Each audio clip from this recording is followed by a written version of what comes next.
Hello guys, welcome back to iDream media. SWP systematic withdrawal plan. But ఈ withdrawal అనేది ఎప్పుడు చేయాలి, ఎప్పుడు చేస్తే లాభం వస్తుంది, ఎంతకాలం ఇన్వెస్ట్ చేశాక ఎస్డబ్ల్యూపీ స్టార్ట్ చేసుకోవాలి, ఇది ఒక ప్యాసివ్ ఇన్కమ్లో వాడుకోవచ్చు అని అంటున్నారు. మరి ఈ విషయాల గురించి మనకి ఎక్స్ప్లెయిన్ చేయబోతున్నారు మ్యూచువల్ ఫండ్ డిస్ట్రిబ్యూటర్ అయిన మధు గారు. సార్తో మాట్లాడదాం. Hi sir. హలో అండి. ఎస్డబ్ల్యూపీ అనేది నిజంగా ఒక వరం లాంటిది. ఇది చాలా మందికి రిటైర్మెంట్ టైంలో ఉండొచ్చు, లేదా ఒక స్పెసిఫిక్ టైంలో దీన్ని మనం యూజ్ చేసుకున్నట్లయితే ఒక ప్యాసివ్ ఇన్కమ్ ఎవ్రీ మంత్ మనకి జనరేట్ అవ్వడం జరుగుతుంది అంటున్నారు. కానీ ఎస్డబ్ల్యూపీ ఎలాంటి వాళ్ళు చేయొచ్చు, ఎంత ఇన్వెస్ట్ చేసిన వాళ్ళు చేయొచ్చు, ఎప్పుడు చేయొచ్చు కాస్త చెప్తారు? డెఫినెట్లీ మీరు ఎస్ఐపి అనేది దాదాపు అందరికి ఐడియా వచ్చింది. అంటే కొంత అమౌంట్ అనేది మనం సేవ్ చేసి ఒక బల్క్ ఇన్వెస్ట్మెంట్ని పోగు చేయడాన్ని మనం ఎస్ఐపి అని అంటాం. ఎస్డబ్ల్యూపీ అంటే రెండు రకాలు. ఒకటి, మీ దగ్గర ఆల్రెడీ లంసమ్ ఉంటే ఇమీడియట్గా ఇన్కమ్ మీరు తీసుకునే ఆప్షన్ అనేది ఉంటుంది త్రూ హైబ్రిడ్ మ్యూచువల్ ఫండ్స్ నుంచి.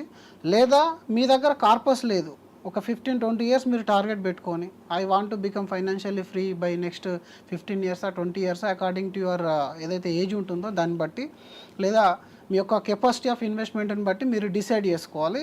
ఇక్కడ ఎస్ఐపి ఇప్పుడు మీరు ఒక 20-25,000 రూపీస్ ఎస్ఐపి స్టార్ట్ చేసి దాన్ని ఒక 12-13 ఇయర్స్ లోపల మనం ఒక 1 crore ఫండ్ అయిన తర్వాత నెలకి ఒక 50,000 రూపాయలు తీసుకోవడానికి ఎస్ఐపి ప్లస్ ఎస్డబ్ల్యూపీ కాంబినేషన్ అంటారు.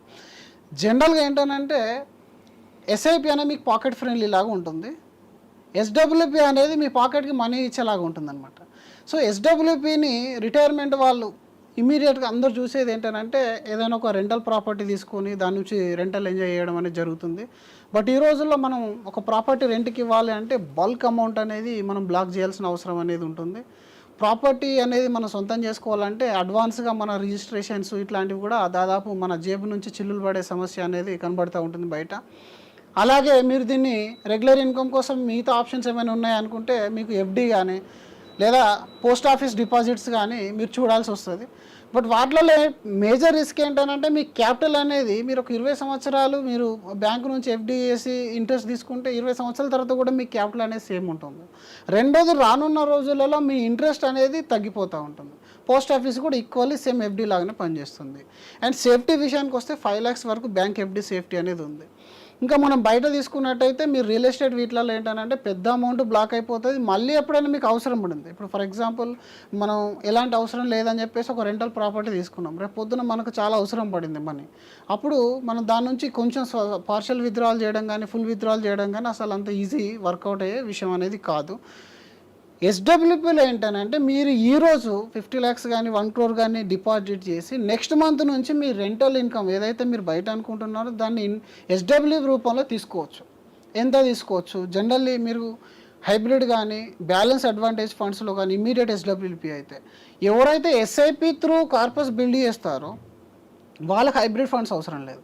ఎస్ఐపి ద్వారా వాళ్ళు ఒక 10-15 ఇయర్స్ ఇన్వెస్ట్మెంట్ చేసిన తర్వాత ఏవైతే ఫండ్స్ ఉంటాయో ఆ ఫండ్స్ నుంచి ఎస్డబ్ల్యూపీ స్టార్ట్ చేసుకోవచ్చు.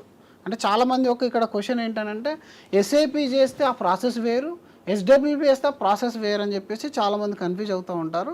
మీరు ఎస్ఐపి చేసిన ఎస్డబ్ల్యూపీ చేసిన end of the day me amount అనేది ఈక్విటీ మార్కెట్లోకి వెళ్తుంది. ఒకవేళ మీరు ఈక్విటీ వెళ్ళినట్టయితే, హైబ్రిడ్ అయితే మీరు హైబ్రిడ్లో మీకు డెట్ ప్లస్ ఈక్విటీలోకి వెళ్తుంది. మల్టీ అసెట్ అయితే gold, real estate, international equity and normal domestic ఈక్విటీలోకి వెళ్తుంది. ఎక్కడికి వెళ్ళినా మీకు పోర్ట్ఫోలియోకి యాడ్ అయిపోతుంది. ఆ పోర్ట్ఫోలియో నుంచి క్రమం తప్పకుండా ఎస్ఐపి అయితే ఎలాగైతే మంత్లీ 15,000 20,000 పెట్టారో అలాగే 15,000 రూపీస్ మీరు విత్డ్రా చేయడం. It is nothing but systematic withdrawal plan. అందుకే దీన్ని ఎస్డబ్ల్యూపీ అంటారు. అంటే మీరు మీ దగ్గర ఉన్న కార్పస్ని విత్డ్రా చేసుకుంటున్నారు. ఇప్పుడు చాలామందికి వచ్చే కన్ఫ్యూజన్ ఏంటంటే అసలు నేను ఎంత విత్డ్రాల్ చేయొచ్చు, ఎంత విత్డ్రాల్ అని అంటే జనరల్లీ మీ దగ్గర ఉన్న కార్పస్లో మీరు సంవత్సరానికి ఎక్స్పెక్ట్ చేసే రిటర్న్ బట్టి మీరు ఫండ్ సెలెక్షన్ అనేది ఉంటుంది. ఫర్ ఎగ్జాంపుల్ మీరు ఒక కన్జర్వేటివ్ ఇన్వెస్టర్ అయ్యారు, కొంచెం అంటే మోడరేట్ రిస్క్ తీసుకునే వాళ్ళు అయ్యారు అనుకోండి, మీరు అగ్రెసివ్ హైబ్రిడ్ ఫండ్స్లోకి వెళ్ళారు. అగ్రెసివ్ హైబ్రిడ్లో మీకు 10-11% రిటర్న్ వస్తుంది. ఇప్పుడు 10-11% రిటర్న్ నుంచి మీకు అవసరం అనుకుంటే 10కి 10 తీసుకోవచ్చు, 11కి 11 తీసుకోవచ్చు, ఈవెన్ మొత్తం రిటర్న్ మీరు తీసుకోవచ్చు, ప్రాబ్లం అనేది ఏం లేదు. కాకపోతే కార్పస్ అనేది మళ్ళీ గ్రో కావాలి. ఇది మన యొక్క సెకండ్ థర్డ్. ఎస్డబ్ల్యూపీకి వచ్చే వాళ్ళకి రెండు ఆలోచనలు ఉంటాయి.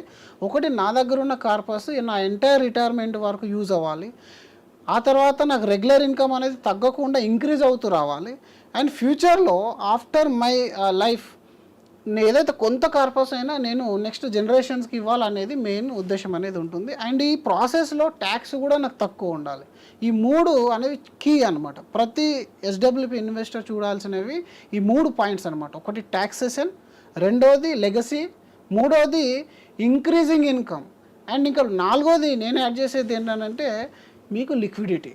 అంటే మీరు తీసిన 15 lakhs కానీ 1 crore కానీ ఫ్యూచర్లో మళ్ళీ విత్డ్రా చేయాలనుకుంటే as and date value at least మనకు ఎంత కాలానికి మన చేతిలోకి రాగలుగుతుంది, అది ఇంపార్టెంట్ అనమాట. ఇక్కడ మీరు ఒక 10% ఇన్వెస్ట్మెంట్ పైన రిటర్న్ వస్తుంది అని అనుకున్నారనుకోండి, దానికి మీరు అగ్రెసివ్ హైబ్రిడ్ సైడ్ వెళ్ళారు, అప్పుడు మీరు డిసైడ్ అవ్వాలి ఇప్పుడు ఆ 10%లో నాకు ఎంత కావాలి మంత్లీ. ఫర్ ఎగ్జాంపుల్ నేను ఒక ₹1,00,00,000 ఇన్వెస్ట్మెంట్ చేశాను, ₹1,00,00,000లో 10% అంటే ఎంత, అప్రాక్సిమేట్లీ ₹1,00,00,000లో మీకు 10% అంటే 10 lakh rupees. అంటే సంవత్సరానికి మీ ఫండ్ 10 lakhs పెరుగుతుంది. Now you decide how much you want per month income. అంటే ఇక్కడ మీరు 80,000 70,000 వరకు మీ ఇంక్రీజింగ్ అనేది కనబడుతుంది. మరి అన్ని సంవత్సరాలు పెరుగుతుందా ఇలా? No, it is not possible. Market అంటేనే వాలటాలిటీ. మీరు హైబ్రిడ్ తీసుకున్నా, బ్యాలెన్స్ అడ్వాంటేజ్ తీసుకున్నా, ఏది తీసుకున్నా సరే మార్కెట్లో మీరు ఉంచాలి. గ్రోత్ కావాలంటే మార్కెట్లో ఉంచాలి, ఈక్విటీలో ఉంచాలి. గ్రోత్ వద్దనుకుంటే డెట్లో ఉంచాలి. డెట్లో మీకు 6 to 8% రిటర్న్ వస్తుంది, 6% వస్తుంది, 8 కూడా రాదు. మీరు ఈక్విటీలో కొంచెం 50-50 చేస్తే బ్యాలెన్స్ అడ్వాంటేజ్, 65 to 35 చేస్తే అగ్రెసివ్ ఈక్విటీ, 80-20 చేస్తారనుకోండి ఈక్విటీ కంప్లీట్గా, లేదా 100% చేస్తాం. ఇక్కడ మనం 10% ఎక్స్పెక్టేషన్ అనుకున్నప్పుడు ఆ 10%లో ఎవ్రీ ఇయర్ అయితే పెరగదు. జనరల్గా ఇది మనం బాగా అర్థం చేసుకోవాలి. ఈరోజు మీరు ఒక రెంటల్ ప్రాపర్టీ తీసుకుంటే ఎలాగైతే కొన్నిసార్లు రెంట్ ఖాళీ చేసి వెళ్ళిపోతారు కదా బయటకి, ఏదైనా మంచి మీ దగ్గర మీ మంచి కమర్షియల్ ప్రాపర్టీ ఉంది, ఏదైనా ఒక ఫైనాన్షియల్ ఇన్స్టిట్యూట్, ఏదైనా బ్యాంక్ మీ దగ్గర రెంట్ తీసుకున్నారు, వాళ్ళ లీజ్ అగ్రిమెంట్ కంప్లీట్ అయిపోయింది, ఒక 1 year ఖాళీగా ఉండే ఛాన్స్ ఉంటుందా లేదా? జనరల్గా ఉంటుంది, రైట్? అలాగే మీకు ఇక్కడ కూడా మార్కెట్ డౌన్లో నడిచిపోయినప్పుడు, అంటే బియరిష్ మార్కెట్ వచ్చినప్పుడు, మార్కెట్ ఫాలో అవుతున్నప్పుడు ఏంటంటే మీకు గ్రోత్ అనేది కనబడదు. ఆల్దో మీ క్యాపిటల్ అనేది జనరల్గా సేఫ్గానే ఉంటుంది, ఒక్కొక్కసారి నెగిటివ్లోకి వెళ్తుంది. వెరీ ఇనిషియల్ డేస్లో ఫస్ట్ 3 years అయితే మీరు అసలు చూడొద్దు. అలా చూసే వాళ్ళు అయితే ఇంకా ఎస్డబ్ల్యూపీ అసలు స్టార్టే చేయొద్దు. మొదటి 3 సంవత్సరాలు మీరు వదిలేయాలి దాన్ని. ఇక్కడ కూడా ఒక స్మార్ట్ స్ట్రాటజీ నేను చెప్తాను. కంప్లీట్గా నాకు ఆ 3 సంవత్సరాలు కూడా నెగిటివిటీ చూడడం ఇష్టం లేదనుకుంటే మీరు మొదటి 2 సంవత్సరాల రూపాయల ఎస్డబ్ల్యూపీ ఏదైతే ఉంటుందో, ఫర్ ఎగ్జాంపుల్ మీరు 10% రిటర్న్ ఎక్స్పెక్టేషన్ పెట్టుకుంటున్నారు, 5% విత్డ్రాల్ పెట్టారు, రైట్? ఈ 5% విత్డ్రాల్ ఏదైతే ఉంటుందో మొదటి 2 సంవత్సరాలు డెట్ ఫండ్ నుంచి విత్డ్రాల్ పెట్టుకోండి. అంటే మీ దగ్గర ₹1,00,00,000 ఉంటే అందులో 15 నుంచి 20 లక్షల రూపాయలు ఏదైతే ఉంటుందో దాన్ని డెట్ ఫండ్లో మీరు ఇన్వెస్ట్మెంట్ చేయండి. డెట్ అనేది కంప్లీట్గా మీకు ఈక్విటీ నుంచి దూరంగా ఉంటుంది, మీకు 6%, 6.5% రిటర్న్ వస్తుంది, మీరు 5% తీస్తున్నారు, still you're adding 1.5%, right? Obviously it is a good choice. And second, after 2 years ఏదైతే ఫండ్ మనకు అవసరం ఉంటుందో దాన్ని హైబ్రిడ్ కేటగిరీలో, బ్యాలెన్స్ అడ్వాంటేజ్ కేటగిరీలో పెట్టండి. 3 నుంచి 5 years ఏదైతే గ్యాప్ ఉంటుందో అప్పుడంటే ఇంకొక 20 lakh rupees. తర్వాత మిగిలిన 60 lakh rupees ఏదైతే మోర్ దెన్ 6 to 7 years తర్వాత మనకు అవసరం ఉంటుందో that you need to put in to complete equity. ఆ ఈక్విటీలో పెట్టడం వల్ల ఈక్విటీలో టెంపరీగా వాలటాలిటీ ఉంటుంది, బట్ ఆఫ్టర్ 5 years కానీ 3 years కానీ మీ క్యాపిటల్ నెగిటివ్లో వెళ్ళే ఛాన్స్ అనేది దాదాపు ఉండదు. వెరీ రేర్ కేసెస్లో స్మాల్ క్యాప్లో అప్పుడప్పుడు వస్తుంది, కానీ మనం ఎస్డబ్ల్యూ కాబట్టి మనం స్మాల్ క్యాప్ని అవాయిడ్ చేస్తాం జనరల్లీ. ఒకవేళ మీరు అందులో పెట్టినప్పటికీ మనం ఆ స్మాల్ క్యాప్ ఫండ్ను టచ్ చేయకుండా మిగిలిన ఫిక్స్ క్యాప్ కానీ మల్టీ అసెట్ ఫండ్ నుంచి కానీ ఆఫ్టర్ 5 years విత్డ్రాల్ స్టార్ట్ చేయొచ్చు. ఇలా మీరు స్మార్ట్గా 3 bucket రూల్ అని కూడా అంటారు చాలామంది దీన్నే. మొదటి 2 years అనేది లిక్విడిటీ నుంచి, సెకండ్ మనకు 2 to 3 years 4-5 years వరకు హైబ్రిడ్ కేటగిరీ నుంచి, ఆ తర్వాతది కనుక మీరు ఈక్విటీ నుంచి చేయడం వల్ల ఒకటి మీరు క్యాపిటల్ అనేది నెగిటివ్లో మొత్తం నెగిటివ్లో, లేకపోతే మీరు బ్లీడింగ్ అవుతున్నప్పుడు విత్డ్రా చేసే ఛాన్స్ అనేది ఇక్కడ లేదు. రెండోది లిక్విడిటీ విషయానికి వస్తే compare to all other assets like బ్యాంకులో అయితే మీకు లిక్విడిటీ డెఫినెట్లీ ఉంటుంది, కొంచెం పర్సంటేజ్ కట్ చేసుకొని ఇస్తారు. అండ్ పోస్ట్ ఆఫీస్లో అయితే మీకు ఏంటి 5 yearsకి ఒకసారి వాళ్ళు విత్డ్రాల్ పీరియడ్ పెడతారు, లేదంటే మీరు కావాలనుకుంటే క్లోజ్ చేసుకోవచ్చు, అది మీ ఇష్టము. ఇక్కడ యాజ్ అండ్ డేట్ వాల్యూ అనేది మీరు ఎనీ టైం మీకు ఎంత అవసరం ఉంటే అంత విత్డ్రాల్ అనేది చేసుకోవచ్చు. ట్యాక్స్ విషయంలో చూసుకున్నట్టయితే ఫర్ ఎగ్జాంపుల్ మీరు ఈరోజు ఇన్వెస్ట్మెంట్ చేసి ఒక 5 years తర్వాత, అంటే మీరు ఒక 50 లక్షలు పెట్టారు, అది కాస్త మార్కెట్తో 90 lakhs కానీ 80 lakhs కానీ అయింది, లేదా 1 crore అయింది అనుకుందాం. అక్కడ మీరు విత్డ్రాల్ చేస్తే వచ్చే ట్యాక్స్ ఎలా పడుతుంది అది కూడా ఇంపార్టెంట్ కదా. మ్యూచువల్ ఫండ్లో ద బెస్ట్ రూల్ ఏంటంటే ఫస్ట్ ఇన్ ఫస్ట్ అవుట్ అనే ఒక రూల్ ఉంటుంది, లాస్ట్ వీడియోలో కూడా నేను చెప్పాను.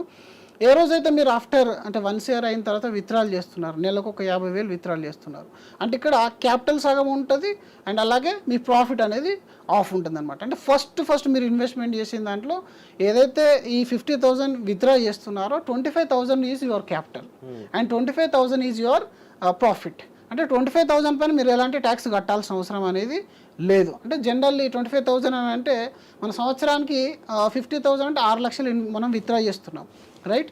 6 లక్షలు విత్డ్రా చేస్తున్నప్పుడు 3 లక్షల పైన ఎలాంటి ట్యాక్స్ అనేది లేదు. మిగిలిన 3 లక్షల పైన మీకు ట్యాక్స్ అనేది లాంగ్ టర్మ్ ట్యాక్స్ ఉంటుంది. ఆ 3 లక్షల పైన 1.25 lakhs ఏదైతే ఉంటుందో అది ట్యాక్స్ ఎగ్జెంప్టెడ్, రైట్? మిగిలిన ఏదైతే 2 lakhs కానీ 1.75 lakhs కానీ ఏదైతే అమౌంట్ ఉంటుందో ఆ అమౌంట్ పైన 12% అంటే వెరీ నామినల్ ట్యాక్సేషన్ కంపారిటివ్లీ మీరు డెట్ ట్యాక్సేషన్తో పోల్చుకున్నట్టయితే. సో ఈ కేటగిరీలో మీకు ట్యాక్స్ సేవ్ అవుతుంది, లిక్విడిటీ మెయింటైన్ అవుతుంది అండ్ ఎనీ టైం మీరు ఈ ఎస్డబ్ల్యూపీని ఆఫ్టర్ 5 years 10 years తర్వాత మీరు ఈరోజు 50,000 పెట్టారు, but after 5 years me fund grow అయింది, అప్పుడు మీరు 60,000 కానీ 70,000 కానీ ఇంక్రీజ్ చేయొచ్చు. ఆఫ్టర్ 10 years మీరు దీన్ని 1 lakh చేయొచ్చు, ఆఫ్టర్ 20 years మీరు 3 to 4 lakh rupees కూడా చేసుకోవచ్చు అనమాట. సో ఈ విధంగా ఎస్డబ్ల్యూపీ అనేది వర్కౌట్ అవుతుంది అండ్ డిఫరెంట్ కేటగిరీస్లో కొంచెం ప్రాపర్గా చేయాలి. ఇష్టం ఉన్న ఫండ్స్లో చేస్తే ఎస్డబ్ల్యూపీ కూడా లాస్ వచ్చే ఛాన్స్ అనేది ఉంటుంది. చాలా విషయాలు ఉన్నాయి ఇందులో తెలుసుకోవాల్సినవి, ఎందుకంటే టైమింగ్ అనేది ఇంపార్టెంట్ అని అర్థమైంది ఈ మీరు చెప్పిన సారాంశం మొత్తం విన్నాక. అండ్ అమౌంట్ కూడా దృష్టిలో పెట్టుకొని స్టార్ట్ చేయాలి. అండ్ ఎస్డబ్ల్యూపీ స్టార్ట్ చేయాలి అనుకున్నప్పుడు దీన్ని చాలా జాగ్రత్తగా చేయకపోతే నిజంగా మన ఓవరాల్ మేజర్ ఫండ్ ఏదైతే ఉందో అది ఇంపాక్ట్ అవ్వడం స్కోప్ ఎక్కువ ఉంది. సో దీనికి సంబంధించిన డీటెయిల్స్ కోసం మీరు సార్ని సంప్రదించవచ్చండి. అలాగే వచ్చే ఎపిసోడ్లో మళ్ళీ కలుద్దాం. Thank you so much sir. Thank you.